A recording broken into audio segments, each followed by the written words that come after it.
Enter Jim Dragon Kelly. He clubbers the mob as Black Belt Jones. I lost 3 of my best men in there. Now I'm asking you as a favor. You're asking me to be the 4th. Get a couple tanks and blast it down. Forget it, man. I ain't going in there. It's a fortress. Well, fortress or no, it's top priority. So am I. It's suicide.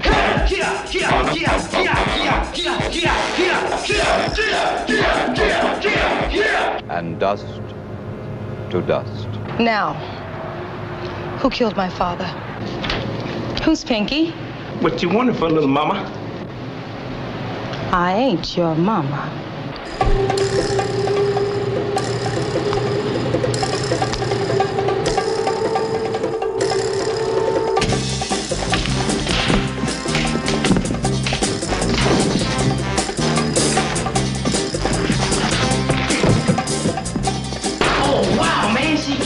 She brought P. What's wrong, man? Oh, Black Belt, she is good, man. She is bad. Boy, what are you talking about? Sydney, she went into the hip pocket. What? She's a fighter like us, man. And pop, pop. She is bad. Ooh, she's bad. Now, what are you doing? No, you stay here till I get back. Do those dishes or something.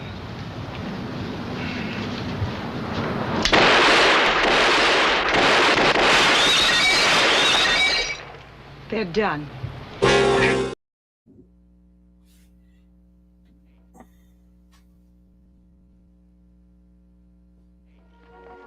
Get your cable set, rig your hoist, and bring that mammoth to the hole! Faster, faster! We can't wait all night! This joke's on you, Riddler. When's a donkey spelled with 1 letter? When it's you! A Trojan mammoth? Get them, boys. Get them, or it's curtains! Back, Batman, back! If this gas ignites, it'll blow you to kingdom come, you venal viper.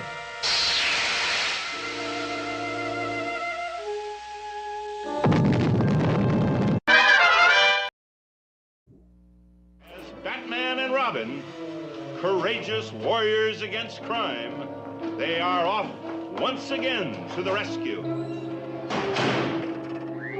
Atomic batteries to power. Turbines to speed. Roger, ready to move out.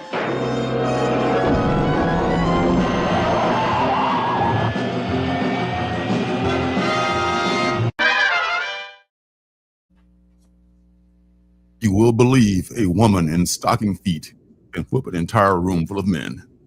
Let's go.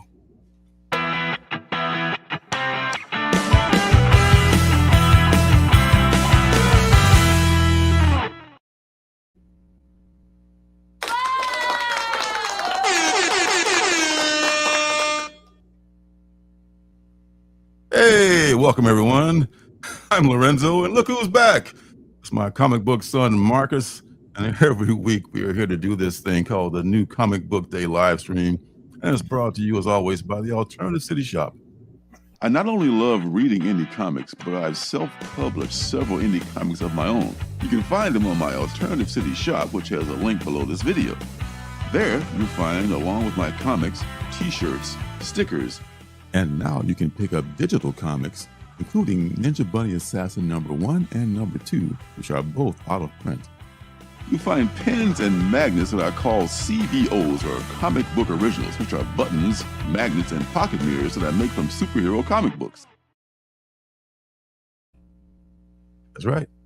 So don't come after them because they're original. That was good for you. Oh yeah, your camera looks great now. There you go. Yeah, I'm just using this adapter because I don't have enough USB ports, so I figured that's what it was. How we doing out here in these comic book streets? It's so good to be back, and I don't think I'm going to miss another week for a while. I missed you guys last week. We all missed you too, Marcus. I heard people were telling me though. I was like, what do we need Marcus for? This show was don't just believe what you heard. We don't need that guy. One said that. What up to all the homies?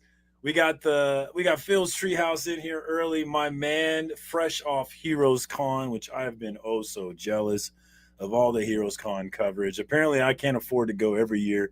I can only go even numbered years. So hopefully I'll be back next year. But I did enjoy watching Phil and everybody have a great time. Yeah. What's that lyric? Dude, I'd like to know that. What song is that, Phil? Go ahead. Sorry. Yeah, I didn't even know that was a song. We got my Discord brother Darth Lopez in the house. We just had a great show tonight talking about FOC with Sickotron. We have my flavored whiskey brother, 80s guy, in the house as usual. Thank you for joining us. The lovely Miss Janet is here, so I do think we're going to be all right tonight, guys. She is here.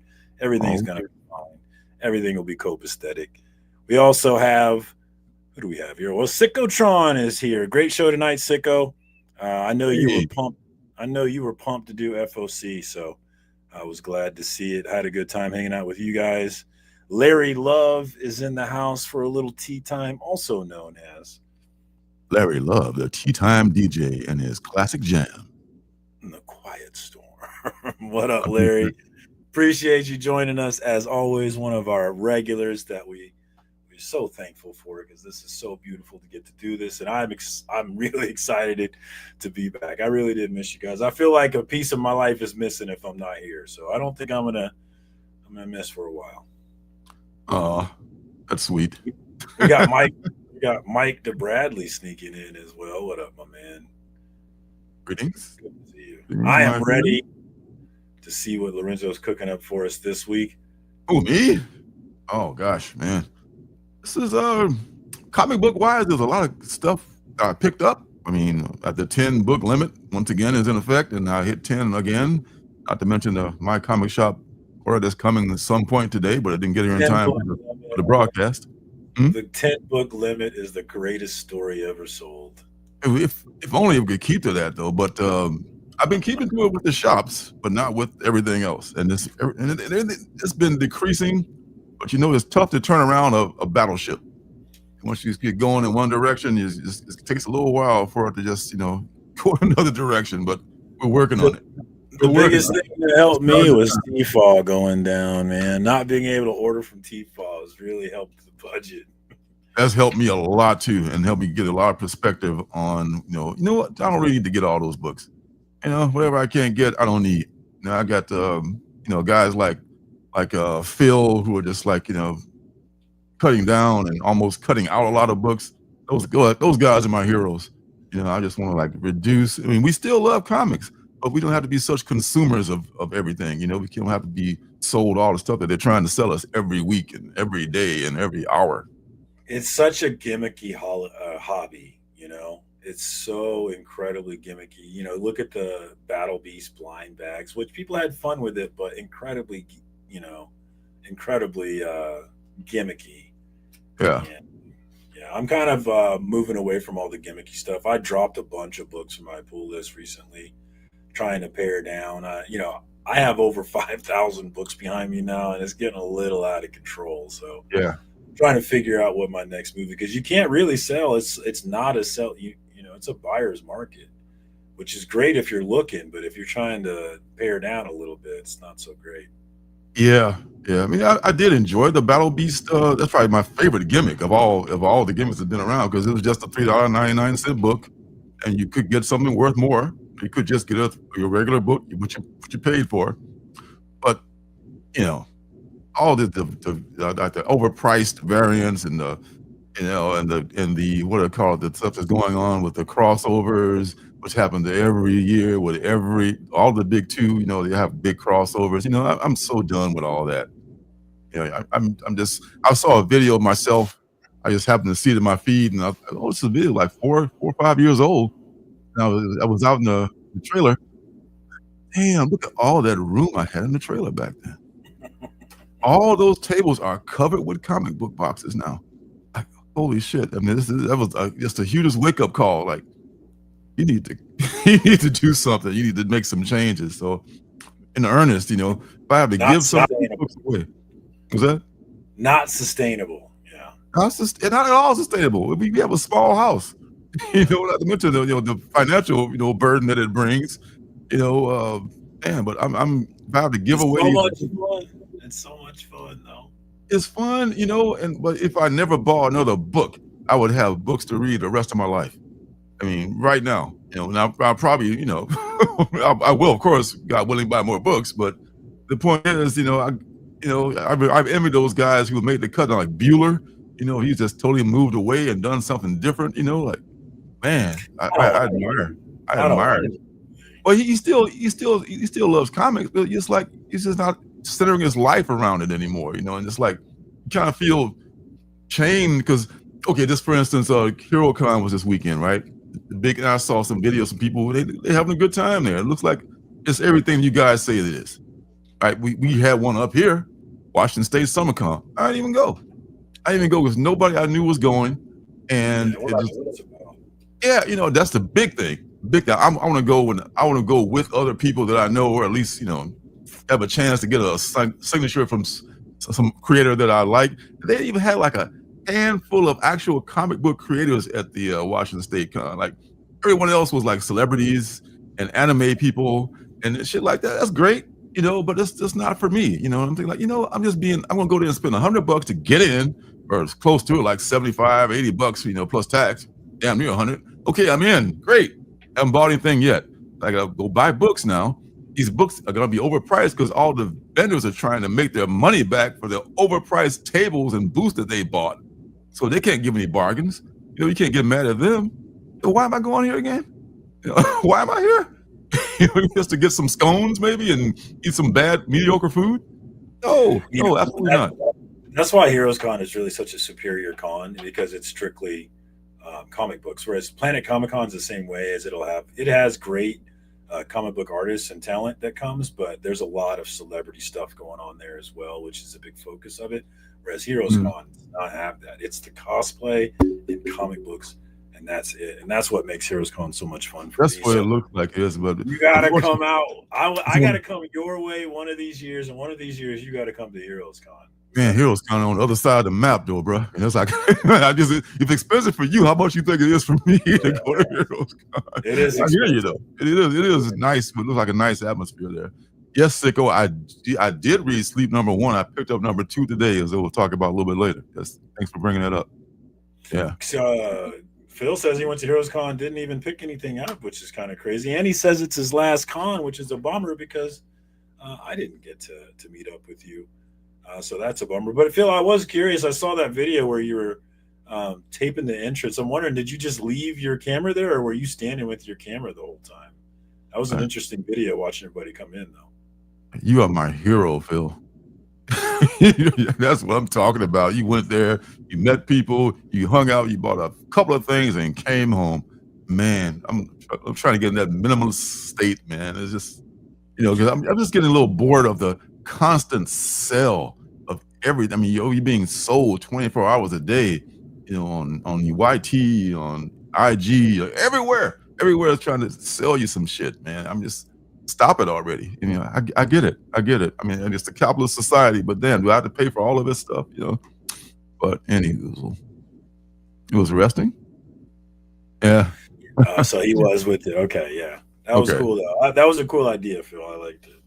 Okay. Yeah, I bet you get a lot of views, dude, from people trying to see themselves and see their friends. So I really like that idea. It sounds like my comic shop order just came right on time, as always, like the cavalry for General Custer. It was. I did see. I don't know if you saw it, but there was that. Did you see anything about the Comics Gate drama with some dude?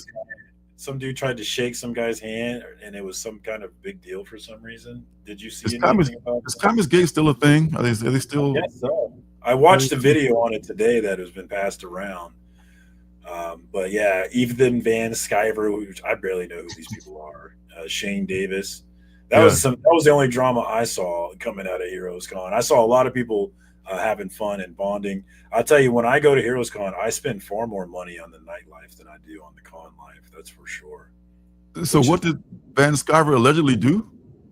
So I don't think it was Van Sciver. It was some dude went up and I think it was Shane Davis went up and offered a handshake to him, and they like blew it way out of proportion. So when you see the actual video, it's like, bro, what are you talking about? That's not what happened at all, type stuff. But it all seemed incredibly stupid to me. So I don't want to act like it's interesting or not. But there was a video on it that I saw that broke it down. If anybody was interested, but it'll be a waste of your time, though. I'll tell you. I know, right? By the time I look at, I really don't care. I thought they were, dead and stinky anyway. So we got a lot more to worry about than freaking what's that? What they called again? I forgot their name even. Comicsgate and diversity in comics and all that jazz, and all that shit. How dare there be diversity? I know, right? Diversity didn't work. Roscoe says about Roscoe. Shout out to Roscoe, wherever you are, bro. Got a video of me up there next to somebody sleeping in their chair. Sleeping in public, always a fun thing to do. He live 15 minutes away from the Javits Center in New York Comic Con. Oh, never attended. Yeah, ain't that something? You just walk there almost. I was kind of over most cons, man. I mean, unless I'm going with some people like most of the folks in HeroCon were, or meeting some people there, then I got no interest. I really just schedule something like, my Portland peeps or somebody, I don't know that many peeps around Olympia. Hey, let's meet up and do something, I'd rather just do that. Make a day trip out there or some shit, rather, and make it centered around comics. That's more fun. I got to spend money on gas, and that's it. That's it, man. It just, cons are not what they used to be. Hey, Jenny, how are you? It's all about the people for me.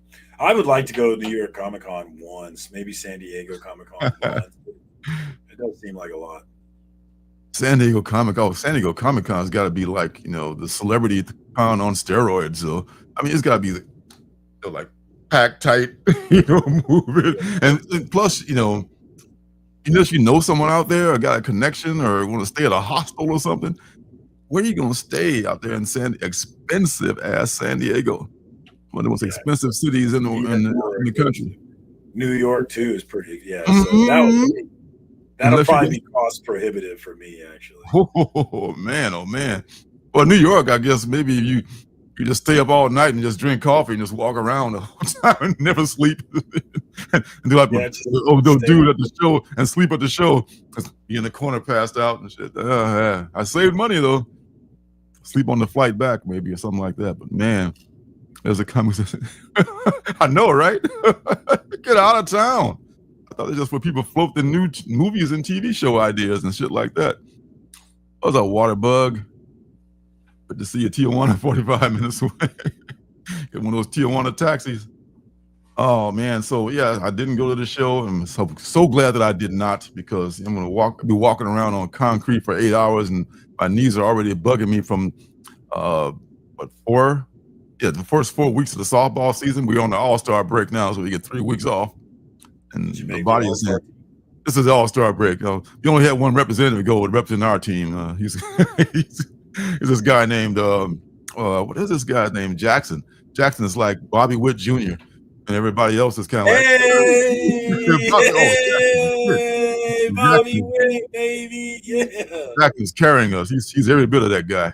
But no, it's not really All-Star. I call it the All-Star break because they give us 2 weeks off because a tournament will be in town for 2 weeks from some some really traveling ringer, professional semi-pro players, and then this 4th of July break. So I just say, hey, great. Time for the knees to heal, the joints to heal, and go back for the rest of the season. But we are 5-2-1, which means we are in the hunt. And this is the best record I've had on the softball team in I don't know how many years. Wow, nice. The most fun. I'm having the most fun I've played in softball for so long. It's just, does Janet ever make it out to watch you play? Oh no, she had no interest in that stuff anyway. She'd be bored to tears.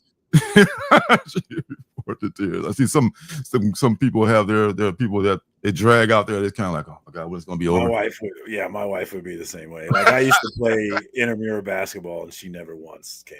Yeah, like okay, when's this gonna be over? Yeah. But anyway, we have a guest today. I forgot to mention that we have a guest. Parker Newman from City of Demons is going to be joining us. Yeah, hell yeah. About his campaign, which is moving on up. It's getting close to being fully funded. So it's on Zoop. He's going to be able to talk about his book, City of Demons. So we'll be. I'm excited about that one. It's very close to funded, so we're going to be pushing that link out, guys. We need to get that one funded. I think it's like a few $100s away. So yeah, it's not that far away at all. Yeah, he doesn't keep the peace at home. Yeah, got a little doggy who barks all the time. Separation anxiety. God bless him. Man, oh man. All right, so I might as well just do the real quick deal of what I picked up, and then we can get to Parker and his stuff. Don't you know? Let's see. There we go.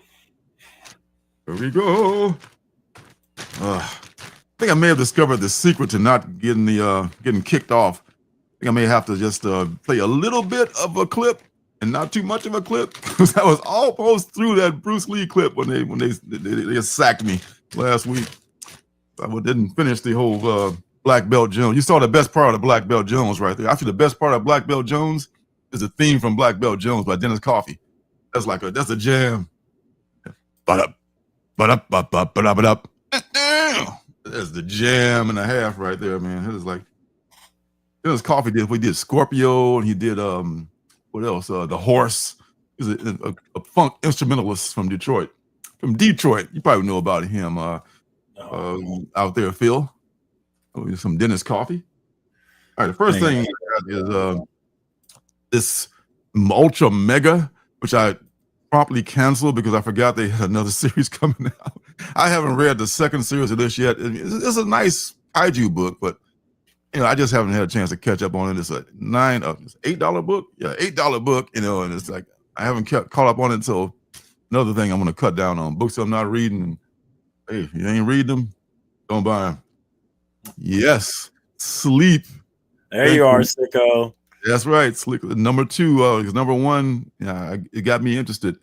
We were just talking about this, Frank and I at the shop, about how it's a shame a book like this probably won't be that popular because it's not. I mean, the cover is not, I guess, not eye-catching, and people do judge books by their cover, and so it's unfortunate. This is a really, really interesting book. The first issue got me kind of like, oh wow, this is going to be crazy.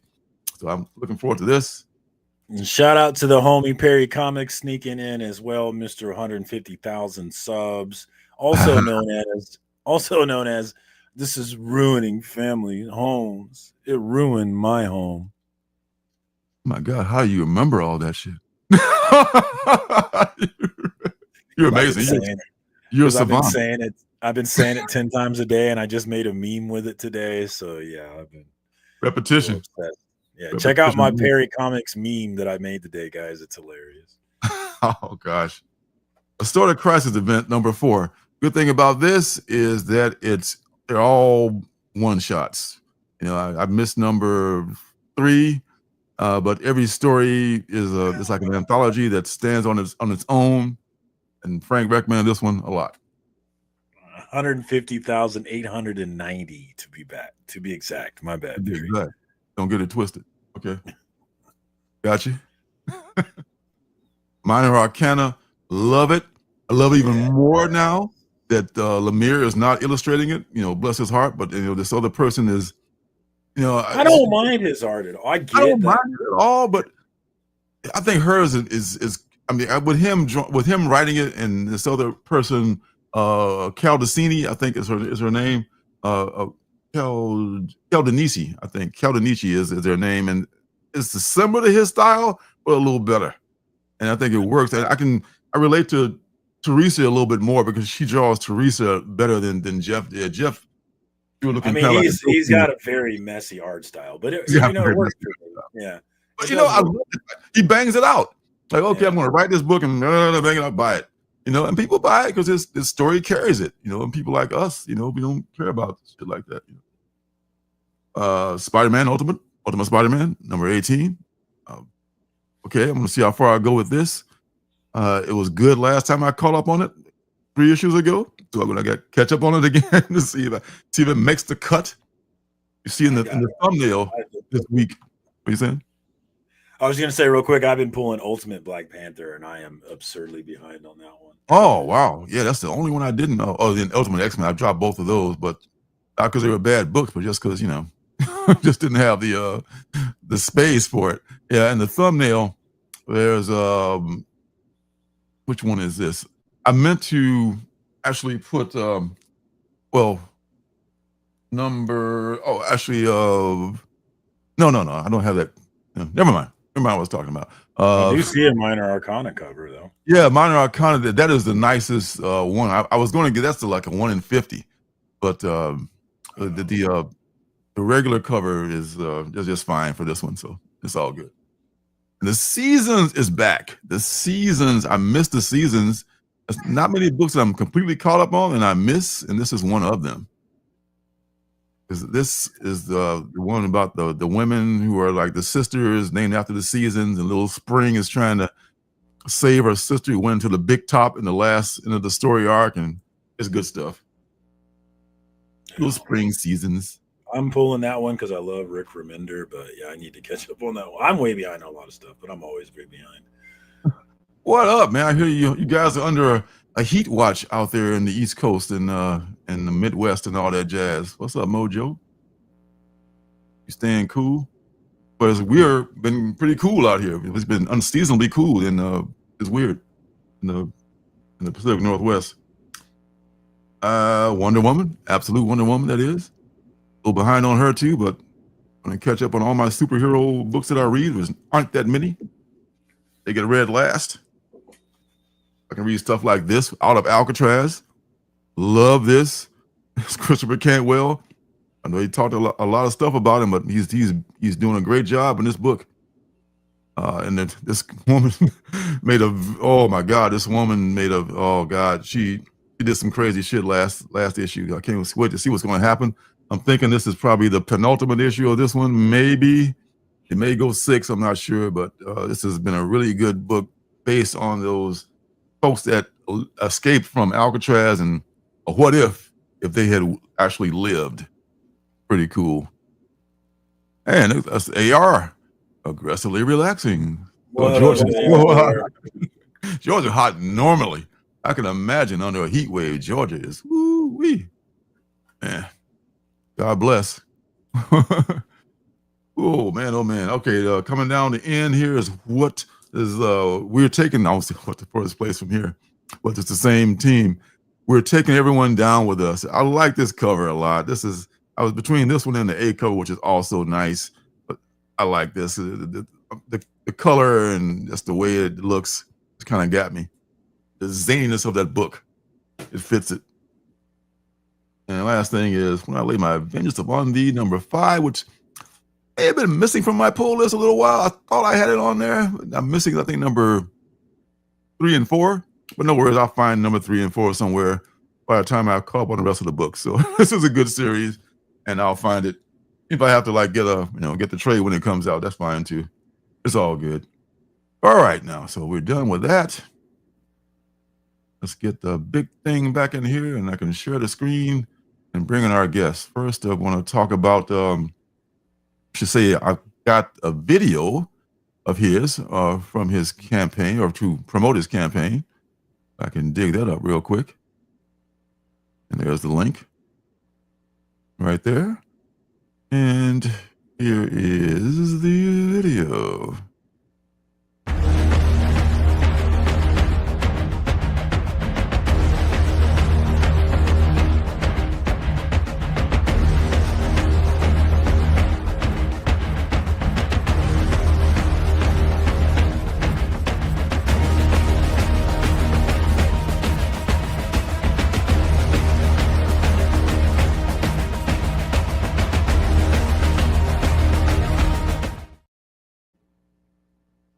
All right, so let's we had him on here before, but he's back again, and then this time I'm gonna make the dream come true. Everybody, welcome Mr. Parker Newman.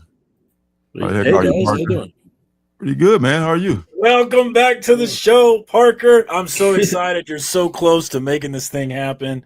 I know we had a different path the last time you talked to us, but you found a new path, and we're oh so close to funding and I'm excited, man. I really want to read this book, man. I'm definitely in on it. How are you feeling about it? I'm feeling really good about it so far. I guess to update people. So last time I came on the show, the book was 2 months away. I remember this, like 2 months away from being published and released by Blood Moon Comics. Yeah. And right on cue, I remember because Diamond was having issues. And where both you guys said, hey, so is that still on track to be published by them? And I was like, I haven't heard anything, so I assume yes. Then I kid you not, 2 days later, I reached out to my publisher about pre-orders. And he told me, saying, hey, Diamond, just went bankrupt. And long story short, we're just having to, close down. And so I was like, oh, sick. And then I just, you pour so much time and effort into this, you feel just completely lost. And so I reached out to Sam, actually, said, hey, do you know any possible way to maneuver through this? And then he recommended K-pop.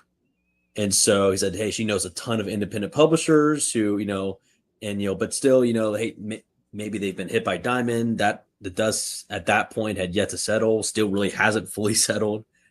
And so I reached out to her, and she gave me like a laundry list, to be honest, of all these great independent publishers.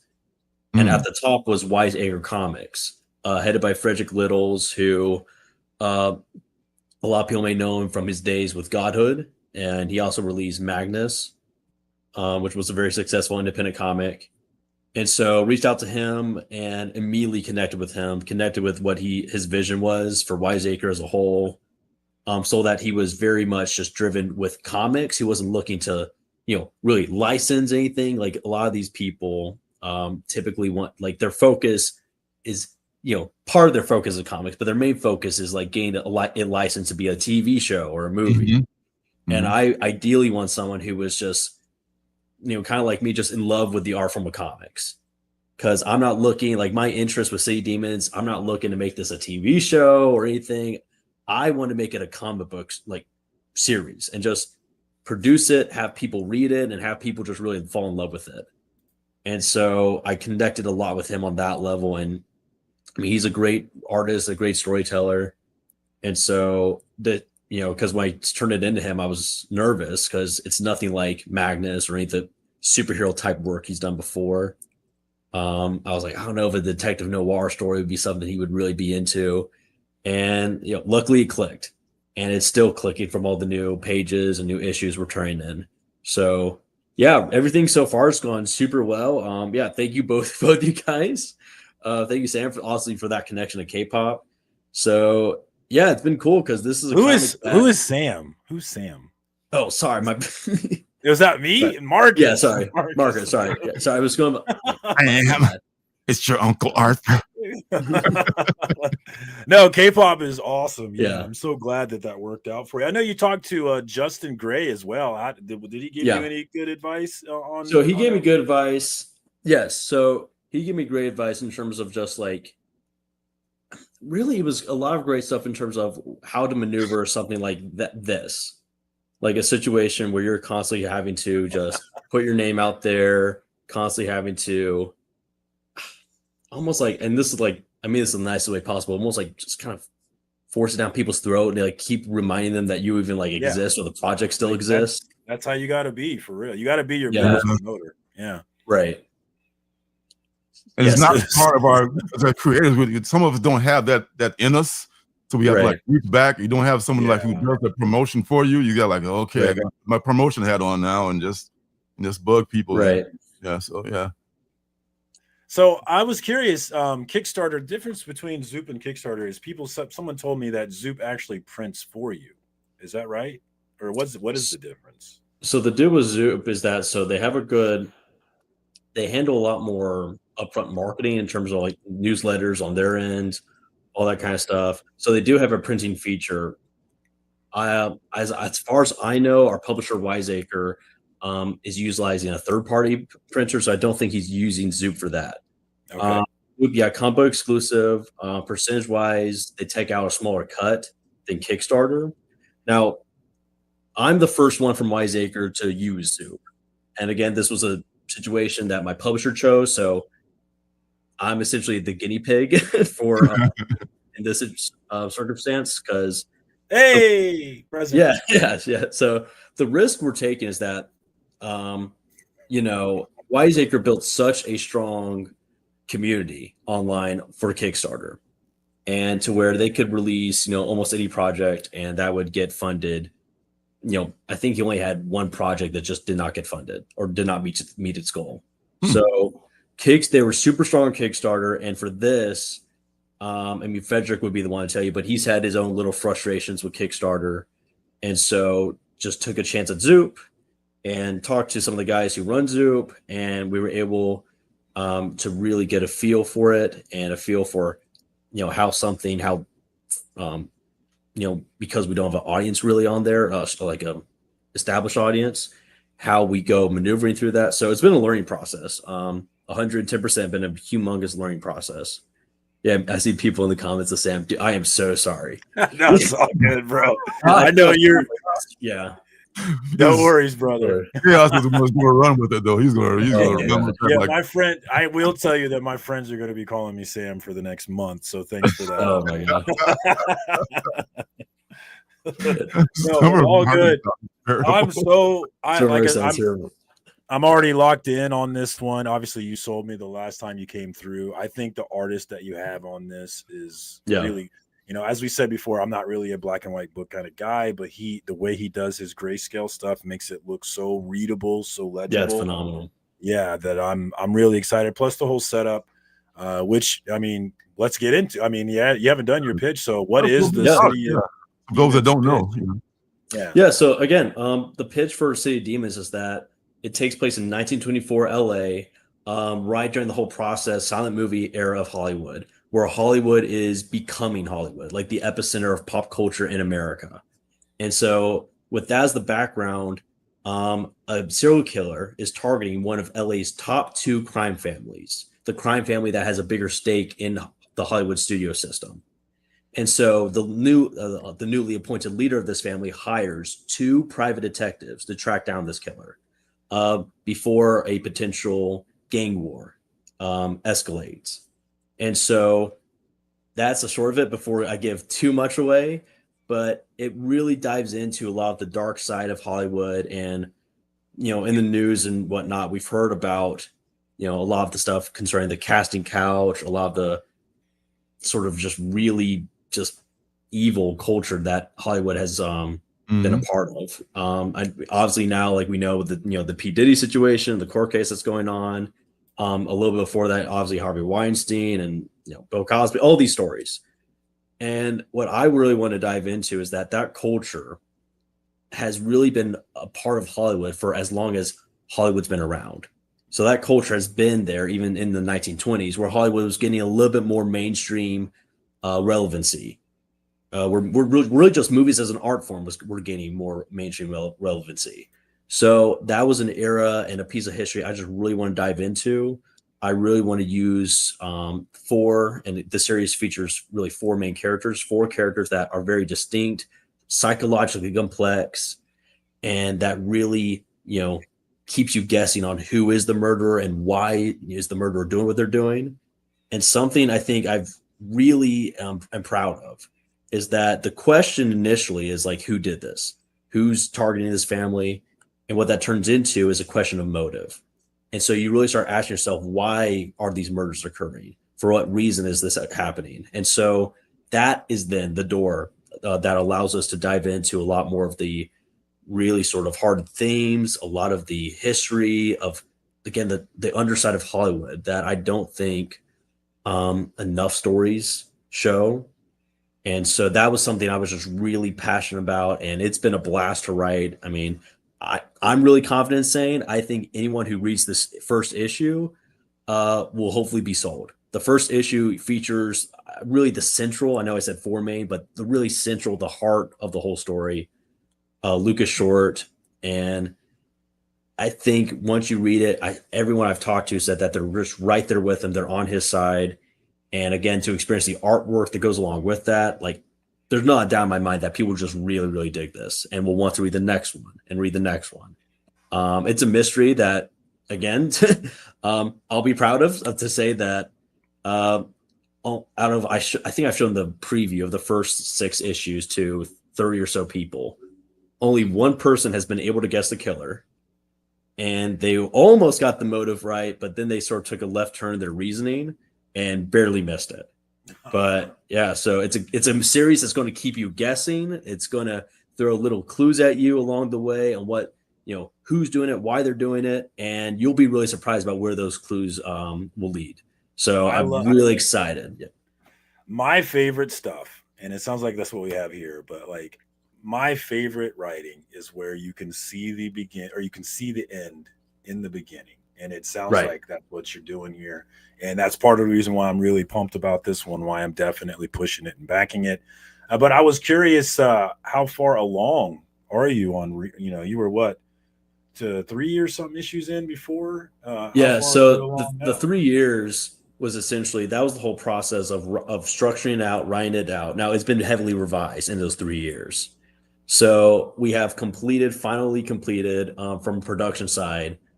We are just finished this week. We will finish 10. So so we're very close to ending it out at 12. It's 12. Okay.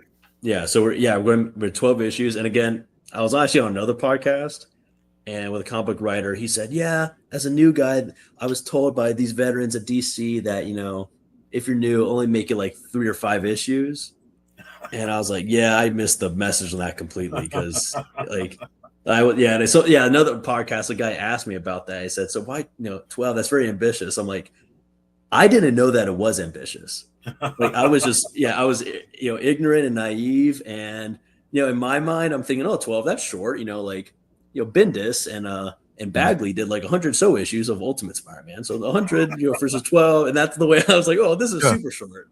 So yeah, ignorance and naivety will get you a long way in some sort of it's a superpower sometimes, right? Yeah. A lot of the publishers, the indie publishers are like kind of gun shy about making a series go longer than 3 to 5 issues because they're worried about, the sales and all that. But it doesn't mean you can make a longer series, especially if it's good.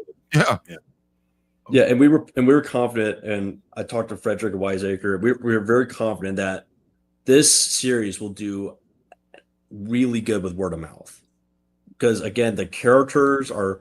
I mean, obviously, I wrote it. I'm biased, but like the characters from people I hear, this is the best thing that's ever been written. No. You're never going to read a better comic in your life. Yeah, but it's going to be. We're very confident that characters are very strong, and they're very characters that will be. Like when I approach every story characters over everything, and I care more about characters being interesting than likable. Like, and you can play with like relatability in that, but we have 4 very interesting characters that I think the audience will want to see how they react to certain scenarios, how they progress through the story, how they react to different power moves each character does to another. So there's all this whole dynamic, all these layers going on. The subplot between the 2 warring crime families is like essentially story B is the B story, and the story A is the 2 PIs solving it. But even their story, ties in and out throughout. So I think the audience will really, really love it. I, love writing it, and I, you're too close to it to where you feel like you have to constantly show it to someone. Like, is this good, or is this like? My first question is, do you even understand what I'm writing? So I just show it to them, like, do you even understand what's going on? And people are like, yes. And I'm like, okay, do you like it? And they'll say, well, if it's a first draft, they'll probably say no. But in the final draft, they'll say yes. And so they're like, yeah, it's good. And I'm like, okay, good. So we can move on. And yeah, but I'm super psyched for people to experience this. Yeah, I love the backdrop of old Hollywood, because people don't understand how scandalous old Hollywood was and powerful. I mean, way more powerful than they are even now. I mean, back then they were scandalous, but they could cover it up with the police and everybody. Like everybody just kept their mouths shut because the studios had control over everything. Yeah. So again, the influence that underground crime and the mob or mafia had on old Hollywood, even up to the 60s, really, it was there and very, to be honest, not particularly well hidden. Mm-hmm. And so that was a side. And so you had a lot of, I mean, this is going on YouTube, so I don't know what words I could say, but there was just a lot of really just Yeah, we Say what? fucking Don't hold we back. fucking- Good. Oh yeah. Yeah, Okay, we awesome. fucking So there was cuss just here, bro. yeah, cool. But I was going to on it. They had like some words, so like a lot of like, for instance, human trafficking went on. Okay, yeah, we gotta stay away from those words. Yeah. Oh, yeah, you got. Sorry. I think you say grape instead of the other Oh, word. Or our something. advertisers might stay away from this video. Oh, what happens to Betsy? You know, You know, the algorithm could get you though, but yeah. Yeah. Through the algorithm. Yeah, sorry, I didn't know. Yeah. Okay. No, you're good. You're good. You're good. Yeah. You had mentioned the main character, and I'm assuming that you are talking about the war veteran, right? We're the war veteran, right? Veteran. Kind of talk about him and what draws people to him and why he's so interesting, because he is really interesting. Yeah. So the central character, Marcus, not Sam, is talking about is is a Lucas Short, who is a World War I veteran, obviously scarred by that experience. You find out a little bit more about that experience later on, but there's a hint of that in the first few pages. But he later becomes an LAPD detective, which, again, for anyone that wants to know, that is actually inspired by real life Black officers of the LAPD. A really interesting part of LAPD history is that they had their first Black officer, I believe it was 1918, and by 1924 they had 4. So it is, drawn. So it's not. It's historical. Yeah. Right. So yeah, before anyone wants to be a keyboard warrior or something. So yeah. So and so for him, he's a guy that, similar to the other detective he later teams up with, Lawrence K. He's a man that I psychologically describe as he's in a spiritual warfare. He's seemingly in a world that does not want him. He's in a world that he feels completely lost in. And so through that, he works through this case to sort of regain his humanity, regain a sense of self. And so, because he's a guy that, has been beaten down by war, has been beaten down by, really, as a Black man in 1924, a society that really wants nothing to do with him, by a guy that, really struggles to connect with people, and that's just torn with grief and guilt. And that really, through the story, he really has a fighter's mentality, is the way I would kind of write him, is that he still fights, still moves on, still keeps working, going forward. And that's a character that in any story I feel like I really get behind, because life's really rough, stuff's not going to go your way, and you have to keep fighting on, keep moving on, keep working, trying to work it out. And he's a guy that, again, everything is going against him, and he just keeps pushing against it. And so that was a character that I constantly found fun to write, a guy that builds himself up as the story progresses. So it's really, really cool to write him. Again, I think he's a character that people will relate to the most of the 4 main characters. And yeah, I think, I'm really proud of the character work on him. Yeah, I'm excited to read it. I really am. So there's 3 covers for this one, right? An A, B, and a C. Right. And they're all the story artists, right? Is that right? No, so one of the variant covers was actually featured at the end of that short video you showed, the trailer. That showed the 4 main characters. That was done by Kingsley. The other covers were actually, to be honest, done by myself. Oh, really? So I do portraiture. I do I can draw. I can do paint. I can paint and all this stuff. I'm not a comic book artist. Kingsley's, the way he's able to lay it out. I'll direct him how to lay out a page, but he adds a whole new level of personality to it. But so I'm not fast enough, and honestly, a lot of Kingsley artwork is just much more dynamic than I can make mine. So I'm not a comic book artist, but I can paint, and I do cell paintings and do portrait work. And so I use that as the variant covers. And so there's 4 covers.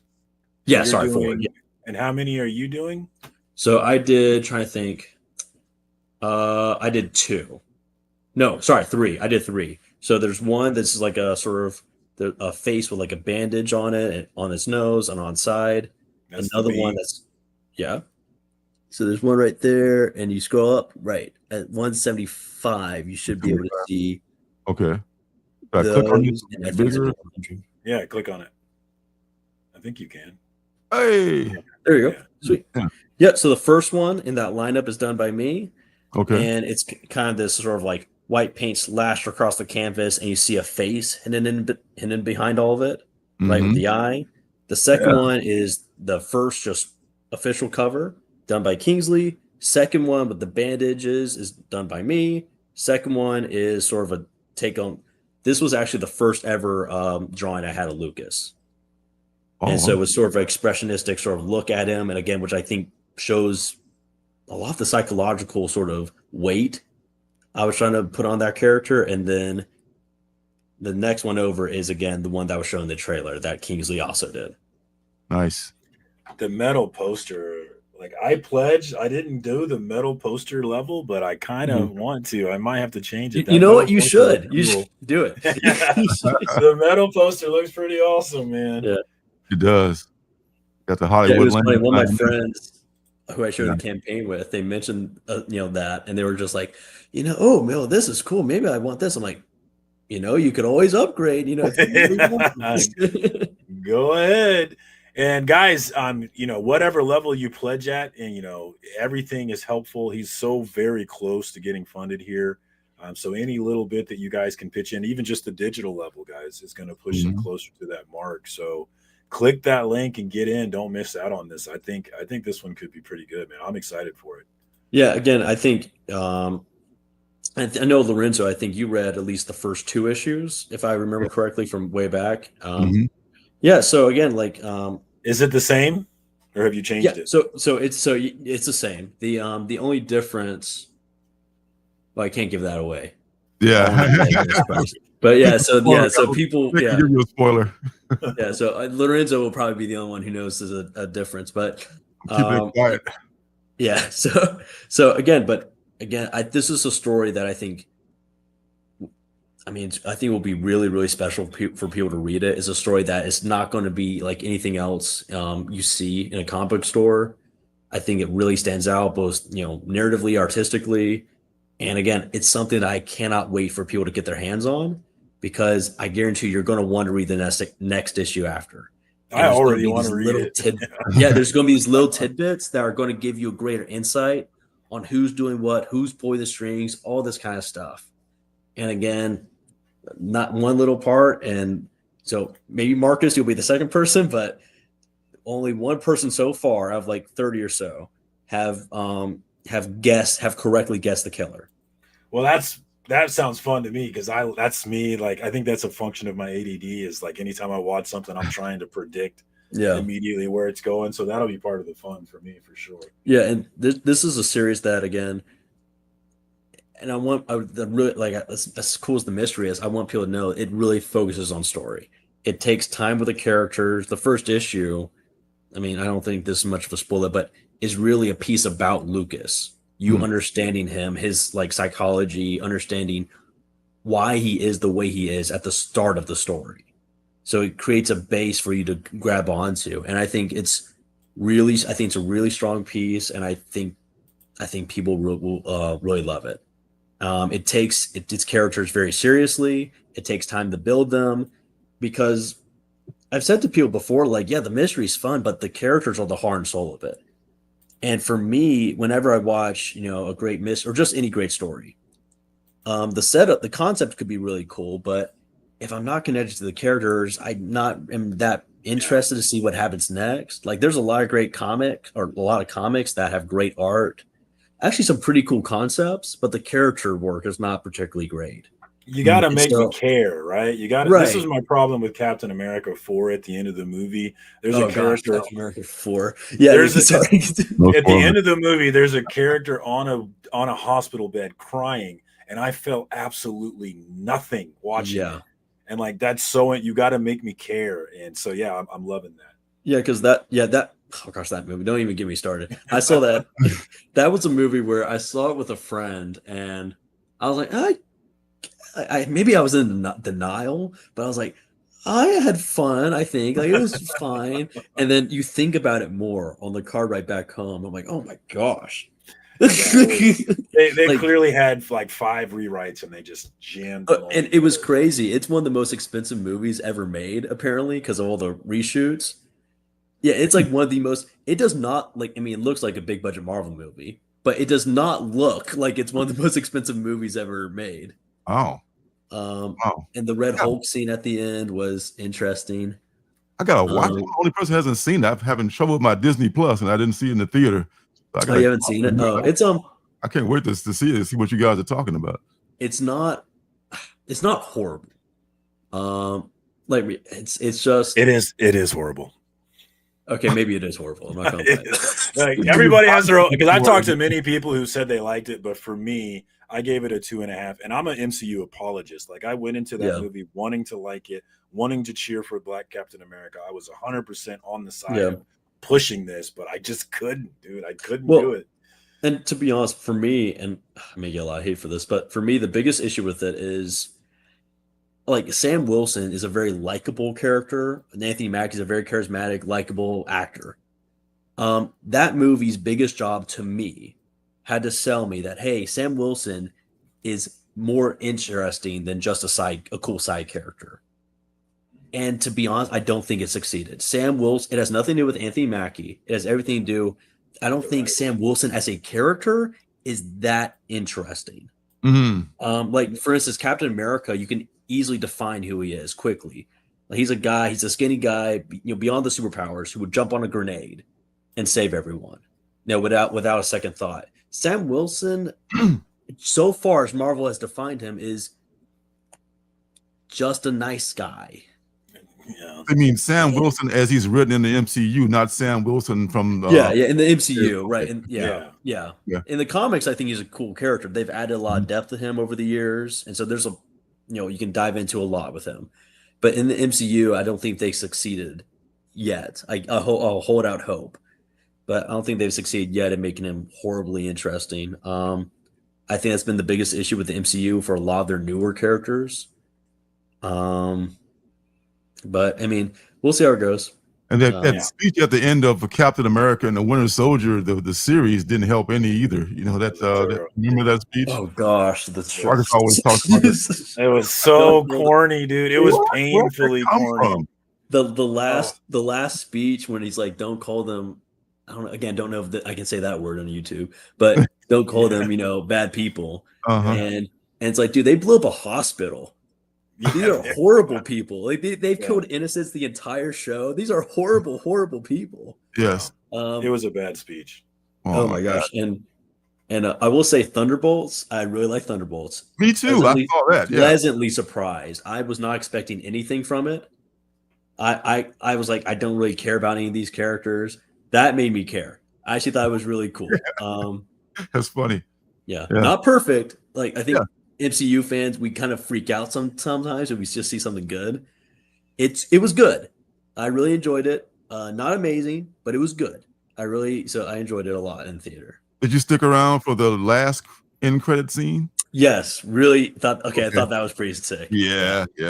I've got to watch it, guys. You gotta watch that one. I gotta watch it. Really good. You would like it a lot. Yeah. I gotta endure the Cap movie from what you guys are saying now. It's not gonna be that good. Oh God. You might like it. Some people I've talked to people who liked it, but everybody I went to the movie with hated it.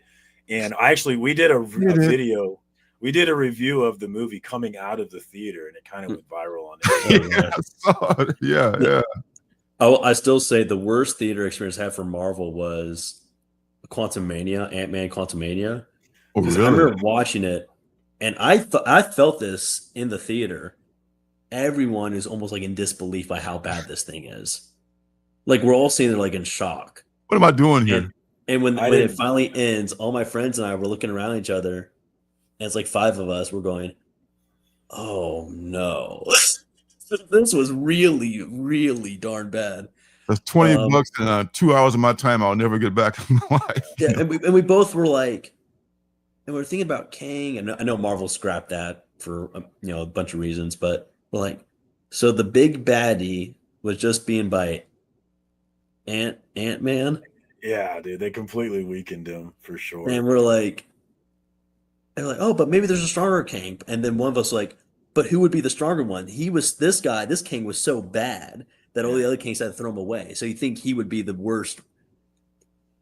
Nothing about that movie made any sense. It just it sucked for me because for me, Ant-Man and Thor were my favorite franchises because they were funny and I just like funny. Yeah, the first two Ant-Man movies are just fun. The first one's real, there's just fun movies. Mm-hmm. They both Love and Thunder for Thor. Oh god. Yeah, they both jumped the shark on their last ones for sure. Yeah. I don't think Ant-Man's strong enough to carry a whole movie though. I think he's a complimentary character. If I'm not, am I wrong on that? I mean, the first two, I thought I think he's pretty strong. Yeah. But if you make it to a franchise, I don't know about that. I still say that I would love like Thor: Love and Thunder. It gets so much hate, and I think the one thing everyone agrees on that's positive is Christian Bale is so darn good in that role as Gore that he stands out like a sore thumb.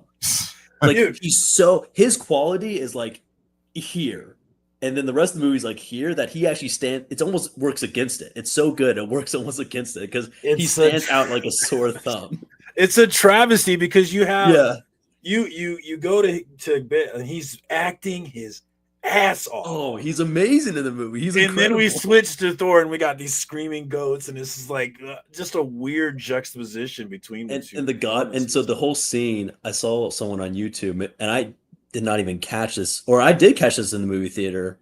What my friends pointed out was when Thor goes to meet all the pantheon of gods. You're like, oh, this is the perfect setup. They're all in one place. Gore's going to come crashing through and just destroy everything. No. The thing I hated the most about that scene is that Thor is acting like a complete idiot while there's kids that are in danger. I'm like, are we forgetting that there's kids that we're trying to save? Why are you acting like an idiot? Yeah. He's just taking all the time in the world to goof off. It just didn't make any sense. And I love Ragnarok. Yes, me too. Yeah, a lot of people hated it. Ragnarok. I loved it. Yeah, it's actually one of my favorite solo MCU films. Yeah, and I thought that was fantastic. And then Love and Thunder was, oh my gosh, it was. They've kind of relied on making Thor an idiot for the comedy, but it's worked. But they just went too far in Love and Thunder. They found out Chris Hemsworth is funny. Like he can do a lot of physical comedy well. He's a really funny guy.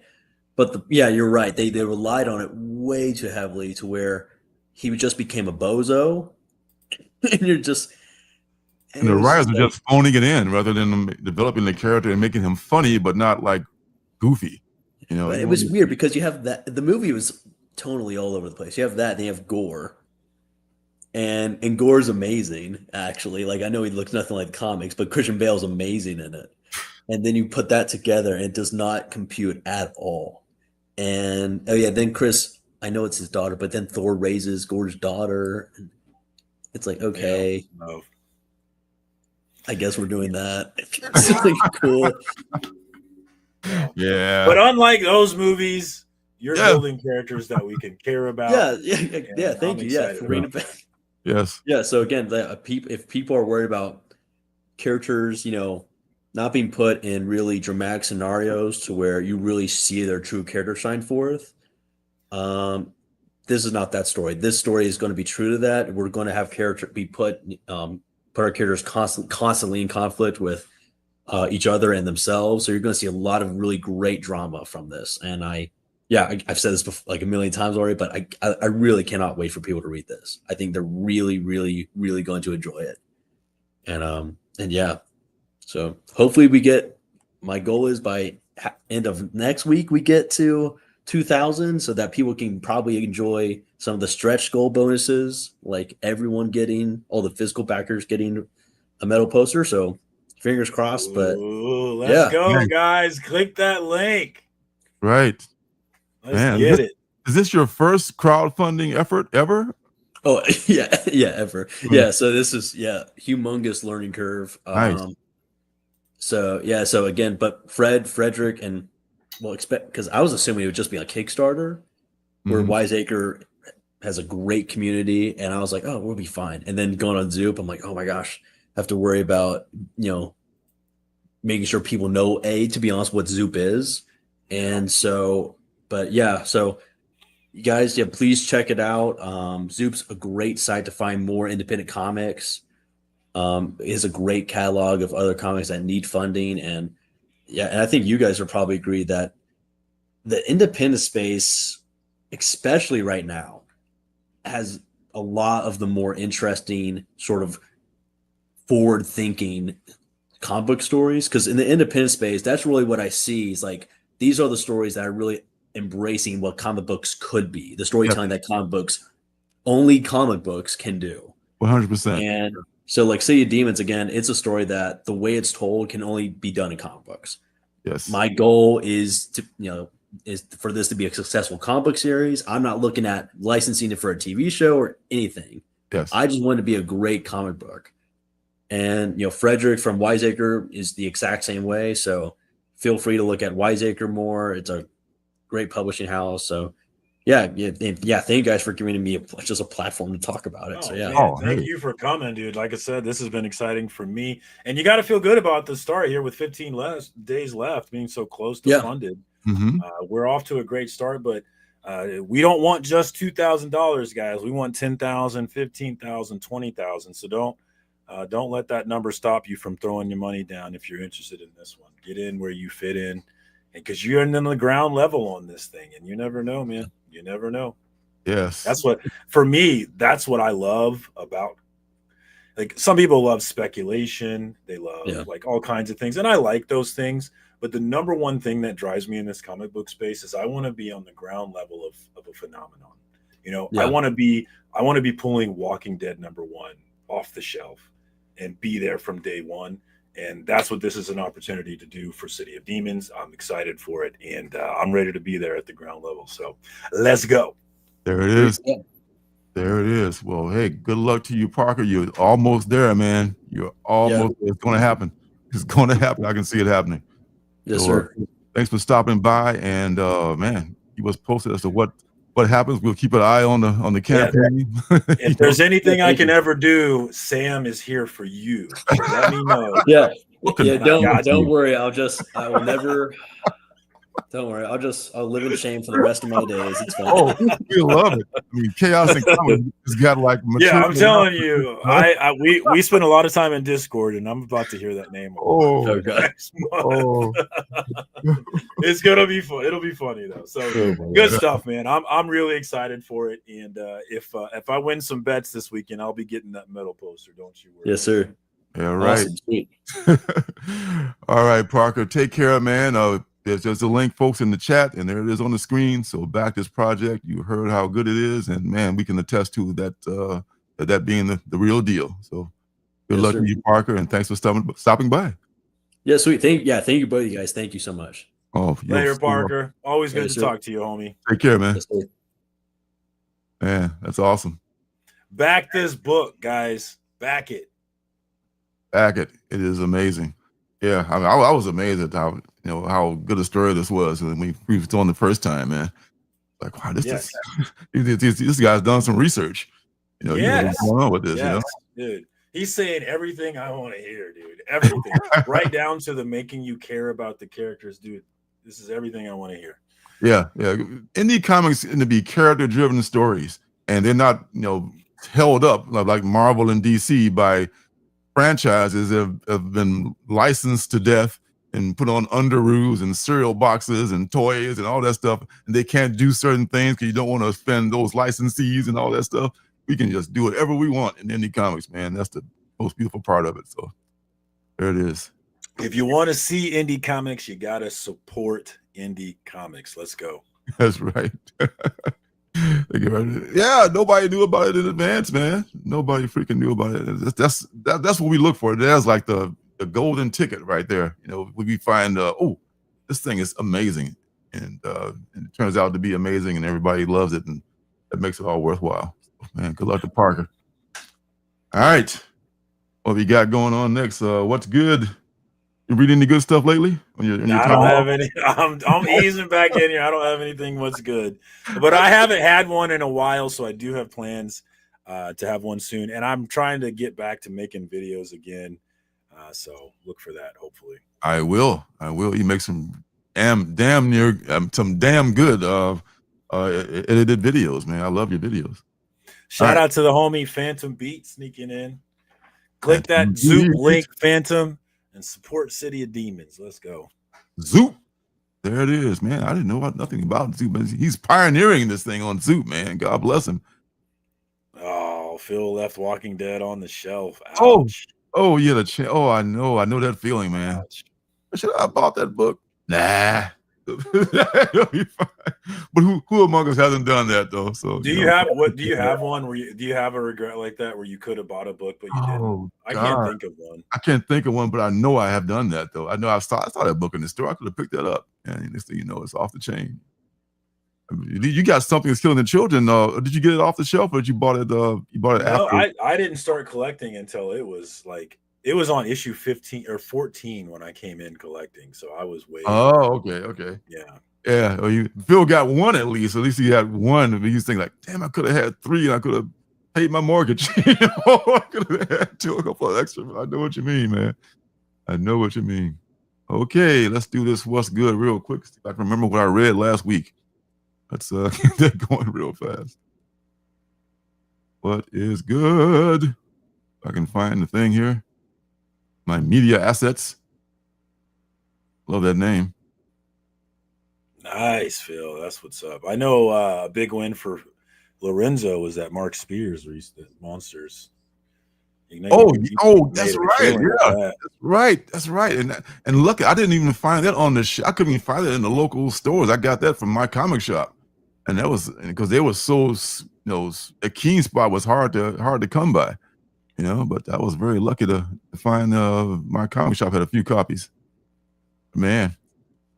Yeah, that book is not our finest hour in terms of me and JP on Cash for Trash.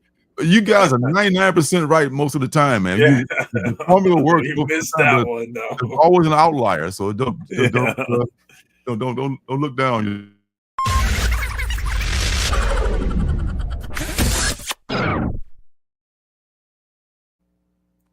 Hey, from the past, and this was good. We got a few things from a couple of weeks ago. One of them is Lost Fantasy. This from maybe a couple of months ago for this one. This is another anthology book, giant size that is, from Image. This one's written by Kurt Pierce and drawn by Kurt Pierce and Luca Casalangia. So, say who drew it? I think Luca may have also drawn this, but this is a weird thing because I think even though it is an anthology, I think it has recurring characters in it or something. Because the way this one ended, I think there's more to this story than is given in the first issue. It begins with this little girl running through the woods from some kind of monster, and she runs out in the road trying to escape the monster. And these people are just talking about they're going to. Hey, let's pick up Chinese. What do you think? Oh my God, there's a kid in the road. And they hit the kid. And the kid goes in the hospital, of course. And the next thing we see is this guy kind of like crashing out with a bunch of his friends. Like, there's like paraphernalia on the table. And you can tell it's been party time, like with a bunch of young folks. And he gets a call on his phone. It's like, who the fuck is it? Like, oh, I understand. I must go right now and I'll take care of it. And it turns out he's like an FBI agent. But he has a history of being this kind of mystical creature. And so this guy finds a portal and he's teleported from his little, outside of his, where he was doing his partying to Missoula, Montana. Go figure. I mean, it must be nice. Talk about fly over country. You have to even fly over. You just like beam yourself there. So it turns out this guy is descendant from House Blackheart. And House Blackheart, there was an earthquake in 1908, in 1906, excuse me, in San Francisco. Everyone knows about that big earthquake. In this book, that earthquake was caused by trolls, a giant, not like you, Marcus, but giant trolls. I know, right? They've been causing trouble all throughout humanity. Giant trolls just like ransacked the country, and this was kind of like hidden from the public. But after that happened, Teddy Roosevelt and a few other leaders of the world got together and signed an agreement with these people they called the Great Hunters. And these people, Great Hunters, saved us from those trolls and that caused that earthquake. Okay, so now this kid is a descendant of one of those 5 houses that came out of that Great Hunter group. He is descendant of the House of Blackheart, and he's an FBI agent. But now he's going to the hospital to investigate what happened to this little girl. And, you know, you have to work with the local sheriff and everything. The sheriff is kind of like, well, I don't much go for you FBI types coming around here and messing with our business. One of those kind of cliches, you know. But the guy is, you know, undaunted by that. And he has like mystical powers, as I mentioned. He's able to conjure up some beings to help him fight this thing that was chasing the little girl. And what happens, I don't want to give it away because it has kind of a shocking ending. Like, really? That's going to happen? So it makes me think it's going to be continued and not just be an anthology. In the back of this book, they've got a preview. If any of y'all read the Indigo Children, this is Into the Black is the resumption of the Indigo Children story arc, which was his own series a couple of years ago, I want to say. So Indigo Children are back, and they have this this little 4-page story at the back, in the back of Lost Fantasy, to introduce them. Now, if you had not read Indigo Children, you might be a little confused, as some people were, because like, what's going on? But if you did read it, you know that it was a pretty decent book. So you can look that up. I was you know, I was just sitting on this for a while. The other book I hadn't read, you know, I bought it just on the strength of it, you know, being interesting, and the first one. And Lost Fantasy, I think it's you like sword and sorcery, or just sorcery kind of a, you know, fantasy kind of stuff.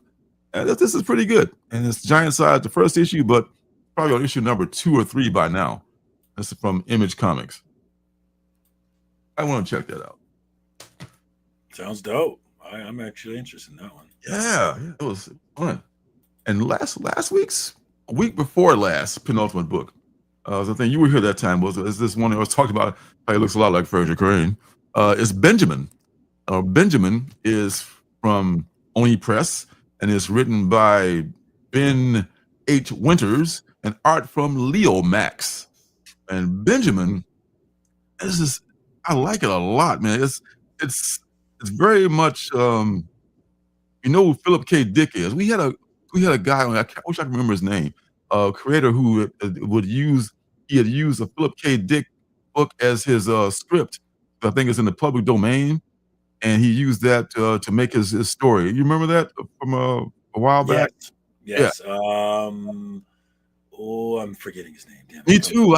Wesley Edwards. Is that what it was? That might be. That might be. Yeah. Yeah. But look in our archives, you'll find that interview. It was pretty cool. But this guy Benjamin is based heavily on Philip K. Dick. I mean, maybe they didn't use him because maybe there is some with the family or the estate of Philip K. Dick that restricts that.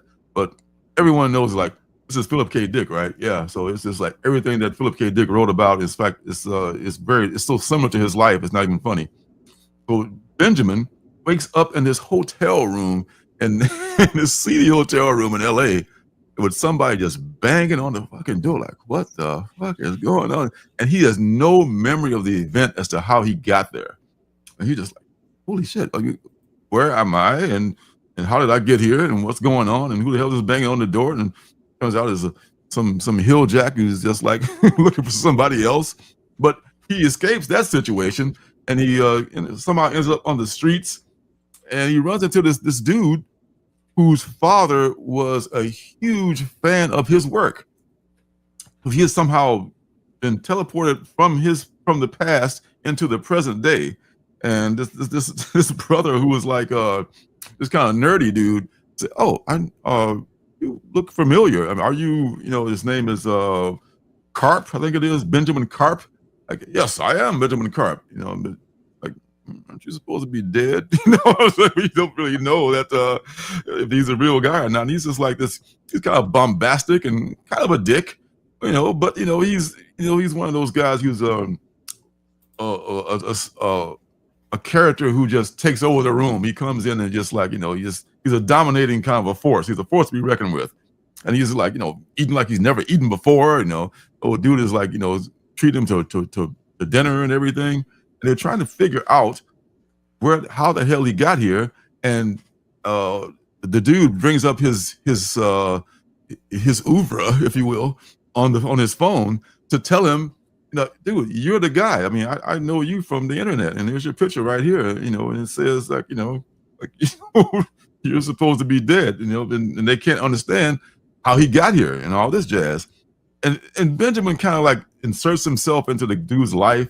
I mean, the dude's going through like a messy divorce, or so many people are, a separation. And he's kind of a meek guy. He's not, his wife is kind of dicking him over. He's got shared custody of the dog, and the dog, she keeps the dog like, it's hard for him to get to visit with the dog and stuff. And Benjamin's having none of it. Like, damn it, you should be with your animal. And he just like takes a brick and breaks his wife's window. She's in there kicking it with her new squeeze, and they kidnap the dog and take off. Like, damn, this is like, he's an extreme guy, man.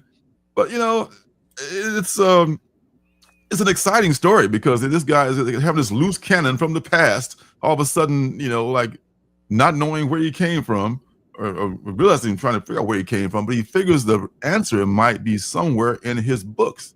So my man's father was a big fan of his. So let's look at my father's collection of your books. They got like a giant box of all his novels that he wrote, and they just end up going through these each novels one by one, and they come to a conclusion as to how he got here. And I will leave that for you to figure out yourself.